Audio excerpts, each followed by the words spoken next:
after this. Oh. I would love to talk about compassion. Let's go there. So, interested in researching what compassion means and how do we live it? What exactly does it mean? And I remember looking up the, dictionary, and it was the understanding of suffering or suffering. So compassion has been a hot topic in psychology for probably the last maybe 15 years, 20 years. So there are some absolute greats out there. So I'm just going to name drop a few. So Tara Brach is probably one of my favorite compassion researchers. Kirsten Neff is another great one. All in the States. I'm sorry, I don't know a lot about the Australian researchers. Unfortunately, it's harder to stay on top of who's doing what when you're here.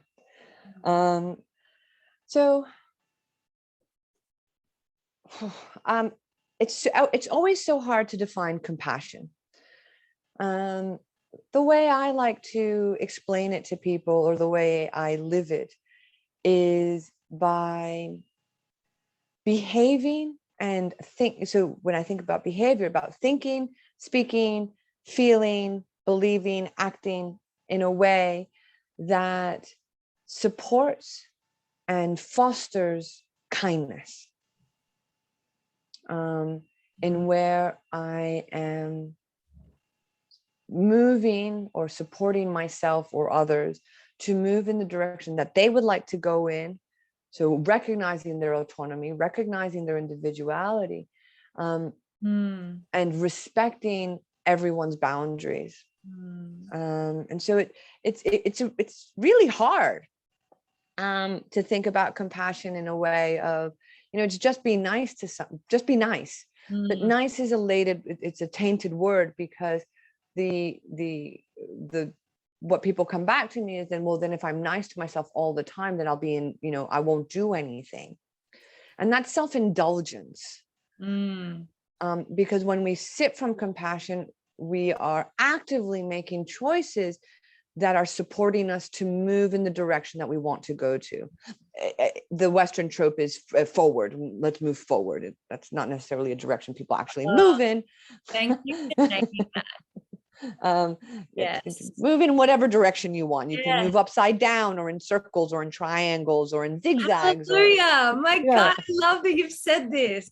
But we like always kind of going forward. I don't know why.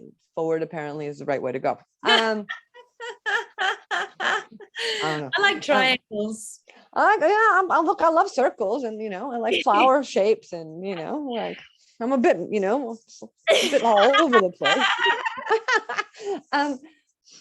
So when I sit so a beautiful example I have is my morning meditation practice. So and I don't say this and I don't drop this so that everybody thinks I'm so cool, because I'm cool, but not because of that.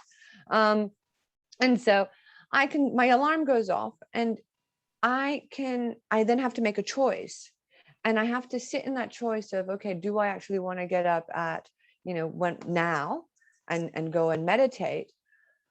Or am I really tired and I need to sleep? When I'm when I'm sitting from self-indulgence, I do the pouting, and there's resentment, and I don't want to do anything, and then I spend the same amount of time that I could have meditated complaining or arguing with myself, or trying to sleep and getting annoyed at things, and nothing seems quite right.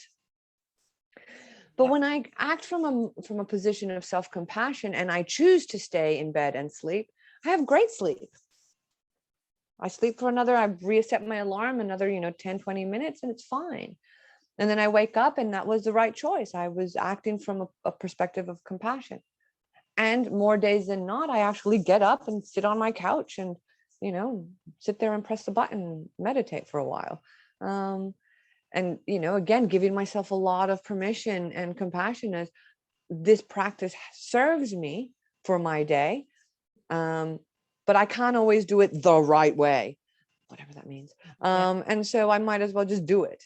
And so when we think about how compassion shows up for us when we deal with our emotions or we deal with difficult situations, kindness is about doing things that are not always easy, but important and necessary to do so.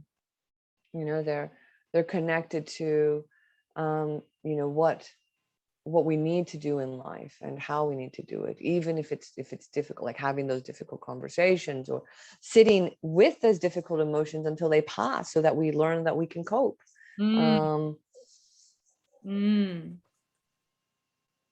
Yeah, that's an important one.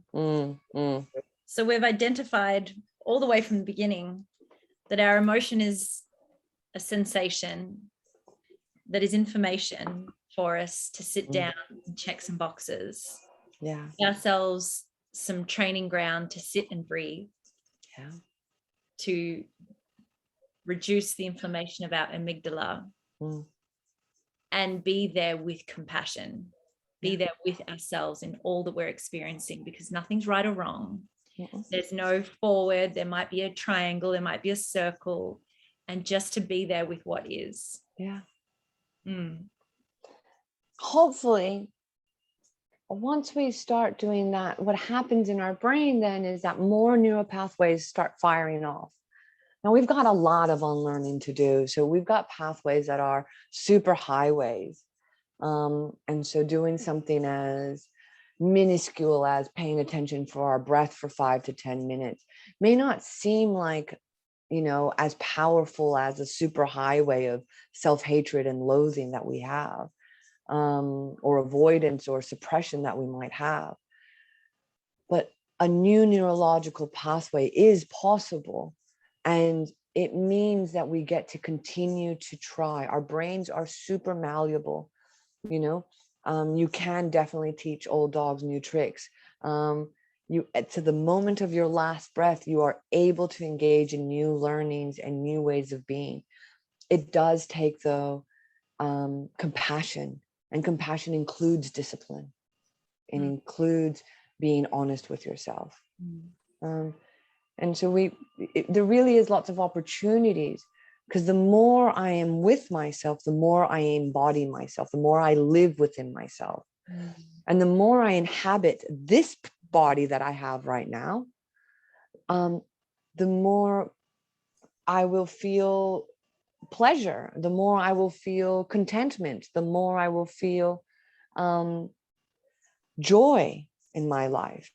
Not happiness, joy, deep joy, and contentment, because I'm in the right place, in the right body, at the right time, because it's all the time. But living in these bodies it's really hard work, especially because we, you know, and here's the content warning for people with dissatisfaction in their bodies.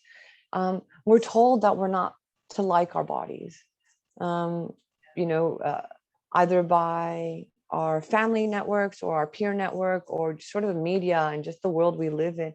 You know, we are constantly told that our bodies are deficient, that they should be changing, that they should be thinner or whiter or taller or, you know, blonder or straight haired or perkier lips or, you know, big butts and small things.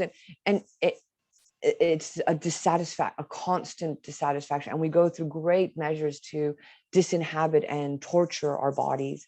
And it gets even worse for those experiencing life in a larger body. They're consistently oppressed. They're consistently told that their bodies are inappropriate or wrong, and that they don't deserve to partake in society. And so there's lots of micro examples in the world, from like the size of movie theater seats, and, you know, how far away stops are in public transport, or the size of doors or chairs, or there's lots of things that really, and then we then have this experience of people who have or who live in smaller bodies, we then get this notion of that if we gained weight, that would be really horrible. And so we do these horrible practices to ourselves to continue to disinhabit ourselves. And, you know, so we're told that our emotions are wrong and that our bodies are wrong. And that we need to privilege only sort of quote unquote logical thinking. But without those two mediums that we've just negated, we can't have anything. We can't have logical thinking if we're not within ourselves. High level thoughts don't happen if we're in danger, if we're starved, or if we're tired, or if we're, you know, feeling systemically oppressed for whatever reason that is. That means our amygdala is much more inflamed and firing off a lot more times. And so this idea, this ability to have deep, reflective, critical thinking becomes much more challenging. Yeah. And so at the end of the day, I know that was a big one, because at the end of the day, with all that we've spoken about, and almost like this method that we've sort of like brought to everyone today, is that by just being more connected, we can help ourselves navigate all of what you just said. Yeah. And being with community or in circle with others who understand and support that kind of thinking and that kind of way of being connected and embodied is a good thing too. And so when we think of what can we do that will change how we relate to ourselves, to change the way the world relates to us, our most powerful method to change the system is radical self-love. Yeah. You know, because everything is telling me not to. And so when I'm in the power of, or in the space of compassion to choose to love myself as I am in this body, with these imperfect beings, in these imperfect feelings, with this imperfect mind, that's where the revolution will start. Absolutely. That is so true. Yeah. That's the practice. And we need to show up, and we need others to help us do that. You know, we need to build circles of trust and of connection with not only our people who look like us or who are in our bubbles, but also with those of other disciplines and other lineages and other ancestries. Diversity. Yeah. Welcome it. Keep learning. Yeah. And I know that we've gone an hour or so, or just about, and I've just absolutely loved having this conversation with you and all of your knowledge. So thank you so much for your time, for donating that to me and to everyone who is listening. It's just been so great, and you've given me so many goosebumps and so many notes, and possibly a Vipassana retreat at the end of the day. I don't know, who knows, but we'll find out soon. We'll find out. I'll let you know. Thank you so much for having me here, Erin. I'm really glad that I finally had the opportunity to give you goosebumps after the many, many years of goosebumps you've given me. So I will see you on Monday. Yeah, see you Monday night, hey? Hey. Okay. Thanks, Anna.